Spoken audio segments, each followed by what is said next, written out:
Assalamualaikum warahmatullahi wabarakatuh. Apa kabar anak-anak bunda yang ada di rumah? Bunda doakan kalian semua dalam keadaan sehat dan baik-baik saja ya. Dan tetap semangat mengikuti pembelajaran walaupun dari rumah. Nah, kita akan melanjutkan pembelajaran kita untuk esok, yaitu pelajaran akidah akhlak. Tapi seperti biasa, sebelum kita memulai pembelajaran, marilah kita berdoa terlebih dahulu. Bismillahirrahmanirrahim. Rabbi jidni ilma warzuqni fahma wa amalan sholiha, amin. Nah, kita akan melanjutkan pembelajaran kita, pelajaran akidah akhlak tentang akhlak terpuji. Buku yang Bunda gunakan kali ini adalah buku Akidah Akhlak Pendekatan Saintifik Kurikulum 2013. Nah, sekarang Bunda mau tanya sama anak-anak Bunda, apa itu akhlak terpuji? Bunda akan menerangkan ya. Akhlak terpuji adalah perbuatan yang dibenarkan oleh agama Allah dan Rasul-Nya. Nah, salah satu sebab mengapa dakwah Rasulullah Shallallahu Alaihi Wasallam mudah diterima orang lain adalah karena beliau memiliki akhlak yang terpuji. Rasulullah senantiasa mengamalkan akhlak terpuji dalam bergaul dengan siapa saja. Bahkan dengan musuh pun beliau tetap menjaga akhlaknya sebagai seorang pemimpin umat. Kehidupan dan sikap beliau jauh dari kemewahan serta tidak ada setitik kesombongan pun dalam hatinya. Nah, mari kita amalkan contoh akhlak Rasulullah tersebut dalam kehidupan sehari-hari. Yang pertama adalah adab Islam dalam hidup bertetangga. Seperti hadis riwayat Muslim yang berbunyi, Bismillahirrahmanirrahim, man kana yu'minu billahi wal yaumil akhiri falyukrim jarah, yang artinya barang siapa yang beriman kepada Allah dan hari akhir, maka hendaklah memuliakan tetangga. Dengan siapakah kamu bermain di rumah? Teman-teman sekolahmu atau anak tetangga di sekitar rumah?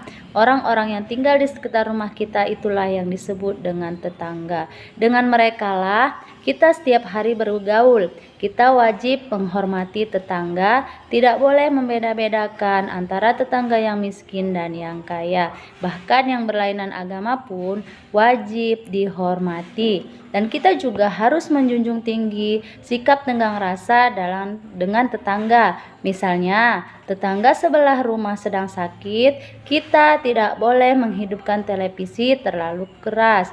Tetangga ibarat pengganti saudara kita yang tinggalnya jauh. Jadi, saudara kita yang terdekat itu adalah tetangga. Jadi, dengan tetangga kita tidak boleh berbuat semaunya. Kita harus saling menghargai dan menghormati. Nah, untuk menambah rasa persaudaraan dengan tetangga, kita dapat mengupayakan dengan cara lemah lembut, memulai berbuat baik. Jika bertemu tetangga di jalan, mengucapkan salam, menjenguknya ketika sakit, menghiburnya ketika tertimpa musibah, memberi ucapan selamat ketika dia mendapatkan kebahagiaan, memaafkan kesalahannya, tidak mengamati rumahnya, membuat jengkel, membuang sampah di halamannya, dan tidak melakukan perbuatan lain yang dapat menyinggung perasaan. Jadi kita harus saling menghormati antar sesama tetangga ya. Kemudian adab Islam dalam hidup bermasyarakat. Sebagai makhluk sosial, manusia membutuhkan orang lain. Lihatlah di sekitar kita. Manusia tidak ada yang dapat hidup sendiri. Kehidupan sosial dimulai dari yang paling kecil, yaitu keluarga, tetangga, masyarakat, serta bangsa dan negara.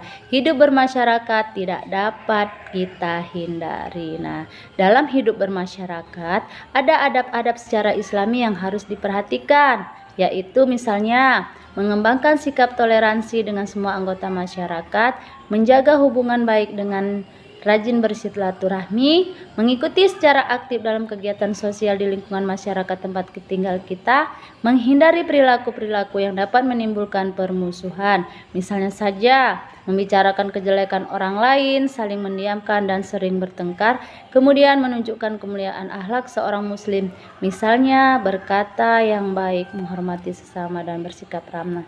Nah, itu tadi ya akhlak terpuji tadi bisa kita terapkan di dalam hidup bertetangga dan dalam hidup bermasyarakat untuk mewarisi sifat-sifat Rasulullah. Nah, mudah-mudahan anak-anak Bunda paham dengan apa yang Bunda jelaskan dan dapat mengerjakan tugas-tugas yang akan Bunda berikan. Dan tetap stay di rumah. Assalamualaikum warahmatullahi wabarakatuh.